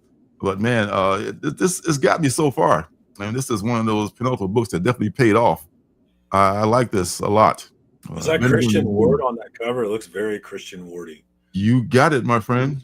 Christian Ward did the cover A. Yep. Yeah. That's him. That's Christian. This is very Christian Ward. Yeah. And this is, your artist, sir. So yeah, Benjamin from Oni Press and Ben H. Winters and Leo Max. If you like, I wouldn't say it's kind of a mystery, but it's Philip K. Dick fans can tell me if you think this is authentic or not. But it's very much inspired by his work and the man himself, it seems. And I did confirm it was Wesley Edwards' art. He was writing the Philip K. Dick stuff. You got the shiznizzle. Check out that old interview. It was a good one. Yes. I may have made a separate interview for that under the Artist Alley playlist on my site, on my channel. Excuse me, on my site. Same thing. Right, the last thing is maybe my favorite thing of the week. It could be, but Benjamin was damn good too. But this was pretty close. This is another anthology book. This is Mark Russell and Ryan Alexander Tanner. Artist and letterer is Ryan Alexander Tanner, and the writer is Mark Russell. And this is what's this called? Vanishing Point number 2. Because I was in love with this cover when I saw it a few weeks ago. I don't remember it. I was like, oh, this is a cool ass Jetsons cover. I love stuff like this. And this, man, the Jetsons have been renamed the Tomorrow Family, for whatever reasons. And, that's the copyrights are strong with those characters as well. And it opens up like, okay, it's meet George Jetson, except, it's meet the Tomorrow Family. And it's Bobby and Janie, you'll be late for school. And Bobby and Janie have this little friend, this like little kid with the eye patch. He's kind of a sorry, kind of a mopey kid, and you feel sorry for him. Like, hey, who's your little friend there? It's my name is Cosmo, and where'd you get what happened to your eye, Cosmo? And I don't know. They ask him all this stuff about his family. Like, I think my sister and my family, they're dead. They died in a garbage fire. Like, kind of a grim dude. You sure you're getting the right cartoon? This is a very happy cartoon when you're in here. Cosmo, you sure you're in the right place? You sure you're in the right place, Cosmo? And it goes on, and they invite Cosmo over for dinner, and he's kind of glum and everything. And they have this thing in the future where they can like put this thing on his head. They fixed his eye, and like, wow, I haven't seen in so many years. I mean, thank you guys for doing that. He's such a sad little character. And there's a shot of George, the George Jetson character at his work, kind of like a Mr. Spacely, and what's the other character of Mr. I forget, Fred Flintstones. boss name, but it's kind of like that same kind of a look, you know, with the 5 o'clock shadow kind of a look and everything. And that plays in the name of his company. I forget the name of his work. It plays into the end of the story, which I really don't want to reveal because there's like there was a turn that it takes, as you might imagine. Cosmo is not who you think he might be, and we go from this lovely little, you know, lighthearted cartoon here to like some grim reality as the art style changes, and we see who Cosmo is and how he got here. And Mark Russell, did Mark Russell also do Rumpus Room? You remember that series? No. What was it called? Rumpus Room. It was about a billionaire who was like grinding people up to make cream so he could not get older. Is that a Mark Russell joint? This is a Mark Russell joint right here. Yeah. I think Rumpus Room was also a Mark Russell series. Yeah, that's what I'm saying. Rumpus was a Mark. I actually found that in a cheat bin, but I never actually read it. But I did find that series. Oh, you read that series, man. I think you'll like it. I think you'll like it. It's kind of, it's very, not as grim as this is more. Oh God, some people might call it negative, but it's more like anti. You know, I am railing against the, you know, the billionaire class and all that stuff. It really like drives it home how much of this guy that has literally a statue of a penis in his foyer. Like, you know, how much could you say I'm a dick other than having a statue of a penis in your foyer? So this Mark Russell is really, you know, a Mark Russell book when you read one, and this is awesome. This is and you can just pick it up. Like, you know, I didn't get number 1, but number 2 is just fine, and it made me chuckle a little bit, and made me a little sad, and it made me a little like, wow, that was pretty cool. And plus, I just bought it for the cover, so anything else was a bonus. It was worth way more than just a cover buy. So Vanishing Point number 2, you can find this, and you probably can, you know, pick it up, check it out. You know, I'm actually pulling this series, but my shop has an issue with ordering Mad Cave. So I got issue 1, but I did not get issue 2. But he said he was going to order it for me, so hopefully I get to pick that up Friday. Yeah. That'd be awesome, man. I mean, I think that's what I want to spoil it, but man, wow, this is pretty cool. I did not see that coming. At all. So that, folks, is your what's good for this week. Very nice. I'm looking forward to that Vanishing Point. I love Mark Russell. He's one of my favorite writers. Traveling to Mars, which is a book that JP and John's Comics for Kids are talking about right now. Have you read that book, Traveling to Mars? I only read the first issue, but what you're talking about, I might pick up the trade. Yeah, I read it because it's one of John's favorites book, John's Comics with Kids. So he got me to read it, and I have not finished it, but it's such a great setup, such a great concept, and it's that Mark Russell emotion of it. Like, I don't know if emotions like this, like you feel so much reading Mark Russell books, I feel like, and that's and it's so very true for Traveling to Mars. So I have not finished it, but I do highly recommend it. Yes, me too. Traveling to Mars. All right, let me get the screen up here. Present Arms. City of Demons. Yes, it was a good choice. Good choice, Jenny. Yeah, I went ahead and upped my pledge to get that metal poster. I want it. I don't care. Whatever. It is pretty dope. I mean, I'm considering myself. I already backed it, but I'm thinking like I might upgrade it too. I might upgrade it. Did it. Yeah. I'm sure I'll win a bet this week, and it'll be fine. Oh yeah. Oh yeah. Always count on that. It could happen. It's happened before. Ultimate Wolverine just chugging along with Dennis Camp. I think Dennis Camp is still writing that story. Have I read? I think I pulled 1 through 5. I haven't gotten past that, but it's a pretty good story. I don't know if a lot of people are into it, but it's still the #1 ordered book of the week. That's how that works. That runs, right? The #1 book is always right there.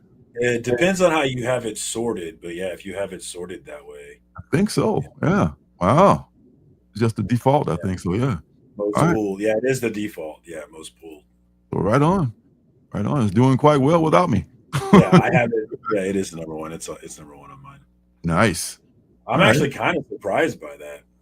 I am too. I mean, people say, "Oh, we don't need another Wolverine," but I read the first issue, saw his first appearance. I think it's not bad. It's not just a money grab, as many times is the case with Marvel, just trying to, once again, with the licensees and all that stuff. I think this is actually a good thing. It may be another Helverine. Who knows? Hey, there's K-pop. Speak her name and she shall appear. She shall appear. Oof. Parker was here earlier showing you love, K-pop, appreciating all the help that you sent his way. And I appreciate you too, K-pop. We all do. I guess. Yes. All right. So what else we got going on here? You know what? The biggest thing I'm curious about from the mainstream books is this one. Ooh, who's writing it? You know, our guy, the Chipster. Oh, dang it. Do I want to add this? I've been trying to drop Marvel in books. Me too. Me too. That's why I'm torn with this. You know, I've already pulled number one, so I said, I'm just going to get number one, and that's it. I'm just going to read it, and if it's great, I'm just going to ignore it, and I know it's not true. He wrote, I think I'm going to pull it, because he wrote that Avengers Twilight, which was very Captain America based. Now, I like the way he wrote Captain America in that book, so I'm going to have to get this. Got him. You always put on me. Got him. I know, but it's probably worth it, though. You know, while Captain America slumbered in ice, the world changed for better and for worse. Steve Rogers awakens to a reality where battles are fought in the shadows through society, through secrets and subterfuge. Where'd I get that from? Through secrets and subterfuge, and villains aren't so easy to identify or pronounce. When a fledgling dictator named Victor Von Doom conquers Latveria, Steve faces a critical decision: adapt to a new kind of warfare or forge his own path. And what will the choice he makes in the past mean for his future? Experience the untold tale of Captain America's first encounter with Dr. Doom, as Chip Zdarsky and Valerio Shitty, what do you pronounce his name for real? Team up for a game-changing new era of Captain America. Chip he's done some like Spider Shadow. I'm pretty sure he do that. Yeah, he did. Yeah, that was back in 2021 when I first came back. That was a while ago. That was kind of a dark take on Spider-Man too, but it was well written. Probably a lot of people didn't like it. It was like, oh man, that's dark, man. But I want to see what he's done with Cap. This is not Elseworlds. I mean, Spider Shadow was an Elseworld, so yeah, this will be different for that reason. Shout out to the homie Space Case sneaking in here. Good to see you, homie. Space Case. See, now K-pop, you're one of my heroes too. Like you weren't already. I dropped all monthly comics, strictly just backing campaigns or hunting back issues right now. Man, that's like, living your best life right there. There's no more ties to like, oh, I gotta get this, I gotta get that. I'll get a book when I see a book. I don't have to. That's great. I love that. Love that so much. I'm gonna have to snag that chip cover too, and I'm gonna have to snag the blank. Which one is the chip cover? Is it the chip cover? I better have this one. Oh my God! If I don't have this one, I'd be disappointed.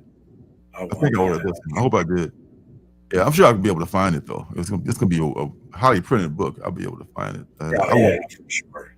And like going back to K-pop, it's really, she said she's dropping monthly comics and just backing campaigns and hunting back issues, which really is economical because, and I'm pulling this number on my ass, but 95% of the books that I buy, I find them in the dollar bin.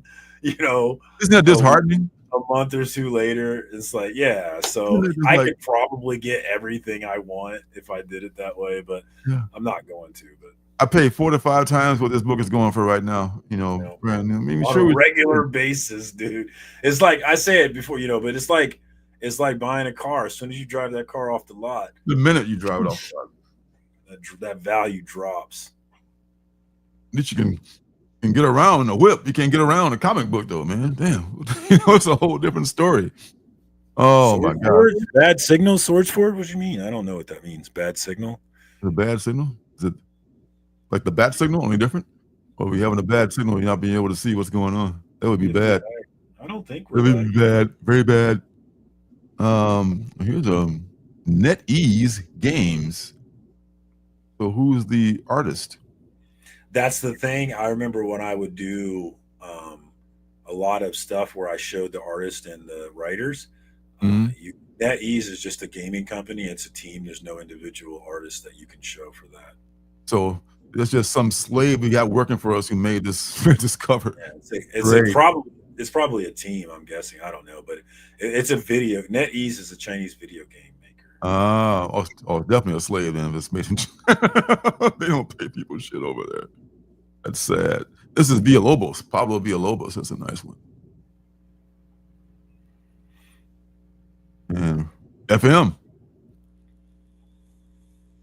I think FM is making a comeback. I think, as far as that looks better than what we've been seeing. That's for sure. It makes me wonder: was he actually trying to look like that, or I was wondering, what's his name, Dave Sim, who can't draw anymore, and he's having difficulty drawing. But I'm thinking maybe he was doing that on purpose.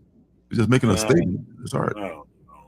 Well, look at this. I mean, this is It looks just like his other stuff. It's just, you know what the difference is like it's like you can't really see his face. Well, he's busting through something, so I don't know. It's the great Frank Miller, man. What are you gonna do? He's got juice. He's got artistic license to do whatever the heck he wants. Luciano Vecchio. He's definitely got the name. He does. This is nice. Spirit of 1776 kind of way. But I'll definitely go with this one though, either A cover or the Chip cover. Chip is kind of underrated as an artist. All right. What else we got? This is kind of a slim pickings week. I gotta tell you, this is almost maybe he'll go on his rocket ride, but I don't think it was that bad. I was able to find something, but it was tight. Because all this is like, okay, was the mainstream books. Sure, if you're into Helverine. I mean, Helverine, I think, is a character that's here to stay because it's it may have been to a legacy. He's Aiken, so he may have been to a legacy character now. The Hulkverine, whatever the hell they call that, the Hell Hulk. Hell Hulk. I don't know about that one. We'll see about that one. Godzilla Godzilla continues to fight everyone. I mean, he's like a drunk at a bar. Godzilla's fighting everybody. Like, Thor, come on, man, let's throw hands. And where we can, Marvel's making them, IDW's making them. He's fighting every damn body. What else we got? Oh gosh, Batman '89 is still going. That's a different series, I think, than the original. Grimm, are you still pulling Grimm? I am. Why is this not on my pull list? Because I am still pulling Grimm. Well, I think it may have been on hiatus for a long time, but this, I believe, is coming to the end. I think it's only 2 issues after this one, so 23, maybe 25 is gonna be the last issue of Grimm. Period. Full stop. Oh, it is on my list. I'm just blind. I'm tripping. There's so many books, though, Yeah, but I think I like to see it. I have 3 titles next week, and I only had 2 before I added Captain America. Next week. Good. Yeah, I've never had a pull list this short ever. Actually, you're getting there. You're getting where I want to be. Right. Most of mine are like recurring short series that come back, like Ultra Mega. I had it for 4 issues and then stopped, and all of a sudden, hey, it's back again. So it's on my pull list. Oh, I don't want it. I'm a little too light, actually. I'm looking to add some books, so keep them coming. You're in a good place. You're in a good place, my friend. Place where I like to be. All right, so Grimm's coming to an end. I'll probably get those last couple of issues just to have the closure on that. I want to. I've got like up to like number 20, maybe a little bit more than that. I think I may have dropped it. I may be still pulling it. I don't know because I stopped reading after like number 20, but it still was good when I stopped reading it. So I got to catch up on it someday. And if it's going to come to an end, I definitely want to have the end so I can read them all. Bring on the bad guys. Green Goblin. I have reservations about this. All that bring on the bad guys stuff is just another way. It's the second of 7 villainous one-shots, so it says here. This one I think has some nice covers, and that point of view cover, people are loving that. You know that he's about to blast a goblin in the face with a web shot. And what I like is this one here. That's Derek Chew, and it's the Sister Sorrow 1 in 50 variant. Do I like it enough to pay that kind of money for it? Do not. But if I saw it in a discount bin somewhere, I would grab this in a heartbeat. You liked it a lot. I like Derek Chew's work, and that's a nice cover. Most of my mainstream books now are cover buys. I don't, only ones I'm reading are the Ultimate books and the Absolute book. Absolute books are why I had to drop a bunch of stuff, because I'm pulling all of the Absolute stuff. Yeah, you had to drop some of those, yeah. Except for Flash. Oh, really? Only because I missed out on #1. So because I missed out on #1, I didn't do it. Huh. Yeah. To me, I still got Batman, Superman, and Wonder Woman. I don't know. We'll see. I might keep those for a little while, but I'll probably drop them after #12. I don't like to go past #12 with a lot of the mainstream books. It's weird that way. X-Men, Wolverine, Deadpool, and Salmon Twitch Case Files is good. At #15, and they're still at $3.99 now. So they were $2.99. That's just when they first came out. Maybe it's like as an introductory kind of a price, like Disney Plus was like $6.99 when it came out, and then doubled to like $15.99 without warning. What else? Marvel Zero. What even the hell is it? Okay, much against my better judgment, I will take a look and see what the hell Marvel Zero is. Probably something I'll regret. I can already tell you no. Well, is it firm no? That's a firm. Yeah, it takes a lot for me to pick up a Marvel book at this point. What? It's a lot of blockbuster Ultimate Universe. It's an event. Oh, of course, an event, probably in the Ultimate Universe. Okay. And who on earth is going to pay $7 for an issue collecting 2 free comic book day issues? Amen to that. Brewski 12. I sure as hell won't do that. Wow. So Marvel really just it's punking us kind of, There's a 1 in 50 Gleason. Wow. Just collecting 2 free wow. 56 pages. Collecting free comic book day 2025, Amazing Spider-Man Ultimate Universe, and free comic book. Wow. Well, maybe. Oh yeah. That's 56 pages though. That's a lot of pages for. Oh man. Hey, somebody will buy it. It's a nice Patrick Gleason cover, but nope. How about no? Yeah. It feels good to say no to Marvel and DC, especially Marvel. Where are we at? Oh, here we go. Back at 0. Sisterhood, a high street story. That's one of those Ghost Machine books. I did like some of the high street stuff, but I think they're making too many of them. They just stay on Hyde Street. Maybe just rather than just Hyde Street as a title, they're going to do one-shots like this.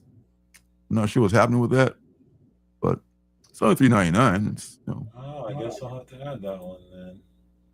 Yes, you have to. Yeah, I'm all in on the Ghost Machine stuff. I'm buying everything they do at this point. That might be a good call. I mean, this is a good universe. Bitterroot, I'm pulling all of that. I'm going to read it later because, I love Bitterroot, and I've collected all this stuff up to this point. I'm going to stop now. That FF, all those FF from 48, 49, and 50, getting all those reprints. I never had those books. I never read those books. So I'm going to pull this one too at some point if I haven't already ordered. Probably buy it from one of the shops. Genna Naked Aggression #1. That was a penultimate book a couple weeks ago. And it's maybe going to come out next week. So we will see. Definitely maybe. Fingers crossed. That's a great album by Oasis. Plague House #4. That could be the last one in that issue, in that series. Last issue in that series. That's a really good series about these ghost hunters. And I think it may be #4 or #5 could be the last, be the next to last one. But that's a good series. We only go out when it gets dark. That also may come out next week. So God willing. And the creek don't rise, as people say. All right, so we have reached that magical time, and it's not too late, and it's not too early, and it is time for the penultimate book. So let's make it happen. Let's go.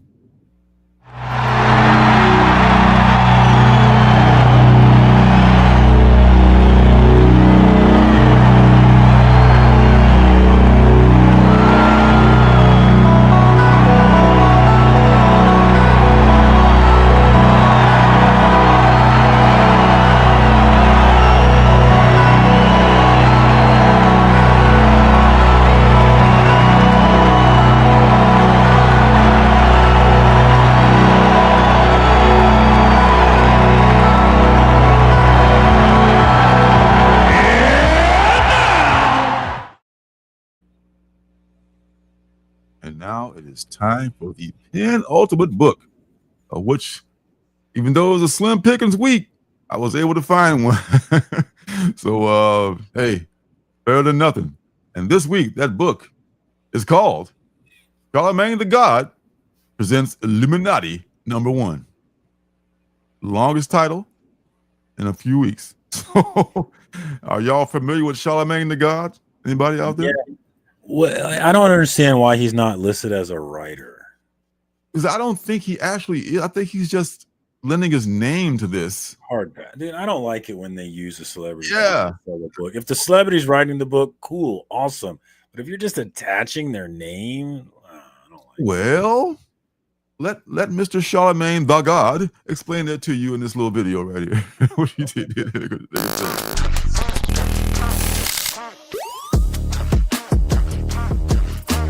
Peace to the planet. I go by the name of Charlemagne the God, and I'm here to reveal Illuminati. Oh, wait a minute. Illuminati. This is an amazing story that will grip you from the first page, okay? You'll see that Los Angeles has its secrets and fame has a price. I've loved comics all my life, and I can't wait for you to get your hands on this one, okay? After a talented and gorgeous singer named Jackie dies mysteriously, her tenacious twin Lily risks her own life to find out what really went down, okay? This thrusts Lily headlong into a dark and dangerous conspiracy that snakes its way through the pillars of power, fame, and popular culture. This story tackles the most enduring urban legend of our day, the Black Illuminati. We got some of the best to ever do it in this comic book world that put this thing together. It's written by Brian Edward Hill, drawn by Dennis Cowan, and inked by Bill Sienkiewicz, with cover art by my man Sanford Green, South Carolina all day. You see that? My man Sanford Green did that. Anybody that knows me knows that hip-hop is the backbeat to my life. And so to tell a story set in that world with Charlemagne the God, who's uniquely qualified to comment on that world, is a dream come true. Axel Alonso, my guy, you know he created the famous hip-hop variant cover program at Marvel, all right? These made waves and the musicians loved them. I'm pretty sure I own every single variant cover. Either way, let's talk about the variant covers that we have here right now. Charlemagne is going to curate 5 of his favorite hip-hop album covers, and we do variants to those, homages to those, by some of the best artists in comic books. I'm excited to bring hip-hop and comics together again, paying homage to hip-hop with Illuminati. We decided to launch Illuminati on Kickstarter to have one simple way for fans of comics and hip-hop to go online and order what they want and support the work of the amazing team involved with this project. Go to Kickstarter.com to order your copy. Choose from a range of collectible versions and fan rewards. Order Illuminati now, only on Kickstarter. So what does presented by mean in this? There you go. Presented by me. It means, I don't know, if he got together. He says he loves comics, but you know, maybe he gotta admit they put together a pretty kick-ass creative team. This is not a bunch of hacks they put together. That's very true. I mean, that's a really good creative team. I don't know how you feel about the guy. I'm kind of neutral. I'm like Switzerland about the guy. I don't really care one way or another about him. I know who he is, and it's not that big a deal to me. But I like, Charlemagne. He's pissed me off more than once. But he's a polarizing character. Too many of us expect to agree with people on every single issue. Yeah, you can't agree on everything. I think Charlemagne's okay. Yeah. Oh, that made me draw it. That's what I'm talking about. Shout out. What up, Kotzes? What's happening? Yeah. Well, I'll probably, if I can find it, I didn't pre-order it. If I can find it, maybe I'll pick it up just because of the creative team. I didn't buy, but I got that free comic book day of Post Malone. Wasn't crazy about it. It had great artwork in it. Once again, a good creative team, but this looks like an even better team that he's put together, quote unquote.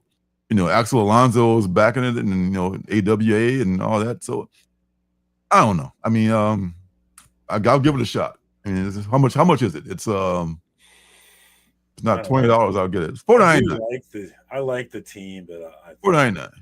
I like AWA. I'll think about it because I am kind of short this week, so maybe I can add this one. I know. I mean, I love Brian Hill, so maybe I just don't like that it's Charlemagne the God presents. That doesn't make sense. I don't like it. A lot of people say I would be all over this book if Charlemagne the God was not involved with it. I mean, I don't have a problem with him being involved. I have a problem with him attaching his name when it's not clear to me why his name is attached. Put it together, baby. It feels gimmicky. I'm the one that put all this together. It's my idea. Yeah. If it was his idea, he should be a creator down there, and he's not. A's guy gonna be racing out to get that first copy. So yeah, I think I do like Brian Hill. He wrote Chariot, which I love. Chariot. Oh, that's right. So I like he's writing something else I like too. But yeah, I like Brian Hill. This is a maybe. Yeah, I mean, it's that $5.99 won't make me or break me. So it'll be all right. If it sucks, it sucks. If not, if it sucks, we can really talk about it and say, "Oh, this sucks." If it's not, because be pleasantly surprised, like, "Oh, this didn't suck so bad." So either way, folks, how do you feel about Charlemagne the God? He's going to be doing this book, or at least putting it together as pimps often do, and that is your penultimate book for this week. Thank you and good night. All right, back to the rundown. Dun, dun, dun, dun. Wow, this chick with the on the Grim Tales of Terror, like she'd have trouble chewing some soup. Her jaws like cut open or some shit. Killer, the Affairs of the State. That's been an ongoing, not series, but several series from Boom Studios. Pretty good, but I didn't get the first one, so I didn't understand it when I bought the second one. What else we got? Oh, the second printing of Pop Kill that I've liked some of it. I think they need to lean heavier into the whole soda pop war thing, but that's just me. But we'll see. Maybe I'll wait for the trade on that one. Already got the first issues variant covers that I really wanted. Last thing I want to hold on, time out. Sleepy's here. Start the show over. Parker Newman, come back. We got to do it over. Sleepy's here. Thank God. How are you doing, Damien? Good to see you. And where is it? Oh, Naked Lady book's coming up. Oh, Pop Kill. Here it is. The last book I want to take a look at is Tatarism. Tatarism. Bam. I am not a manga guy by any means. I love the influence it has in getting young people to read comic books. And in Japan, they're so more evolved than we are, because everybody reads comic books over there. Everybody's got, their own genre of comics, and they don't look at you like you're, on the slow bus if you're reading comics. I respect that. But this is something I would like to check out, because I've looked at this guy's art, and it's got really like trippy art, man. His art is pretty amazing. His name is Tatari Takayama, and this is a collection of a $16 collection of choice works by him, a one-shot collection of choice works by sci-fi horror mangaka and DJ Tachari Takayama, author of The Fear of Mouth Eyes Woman and G-Pen Magic. All right now. I mean, I've seen some of his work online. Maybe some so harsh. Some of it can't be shown online, but I'm curious about it. And I might spend $16 on this book. Maybe. I mean, it looks good. It's like it's worth a look. Thoughts? Nah? No? Oh. $16. And that this book won't even be at my shop anyways. Oh, you need those big tips and they still don't return your call, man. That's their loss, Phil. That's their loss. You to say. I know, right? Who's the name of that thing again? Not even if I tried, Phil. I could not repeat those names again. But hey, I think the artist looks good, and I think it. Somebody out there somewhere might like the books, and hey, you're welcome. That's what I'm talking about. All right, so we come to the end of another joyous. What is that? I love my Thanos, dude. That thing is so nice. I love it, dude. Isn't that thing nice? I forgot. Who did that thing, man? Oh, I forget. I'd have to Tom Huddleston's art, maybe, but I might be making that up. Loki? I bought it at Planet Comic Con. Okay. And, I love it, dude. I love it. Oh, wow! Come on, guys. That thing's awesome. It's a fine piece, my friend. It is lovely.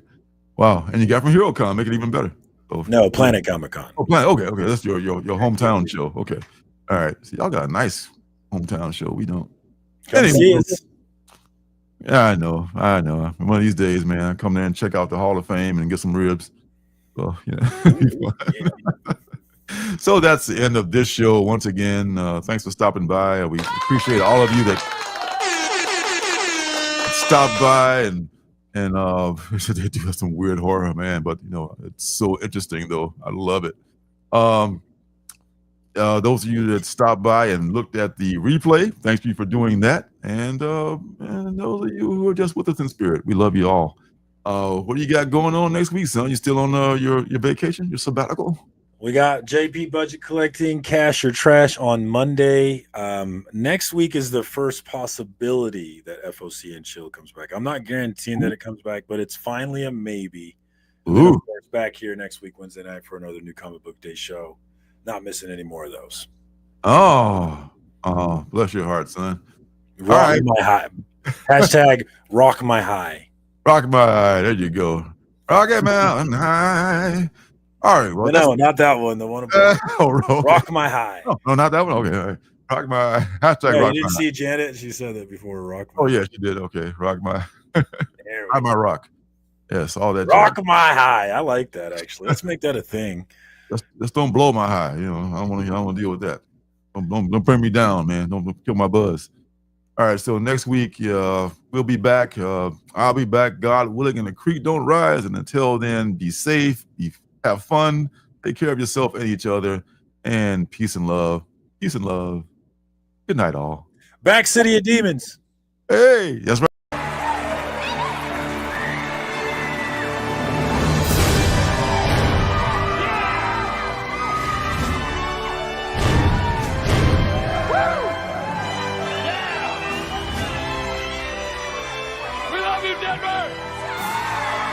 City by the Bay!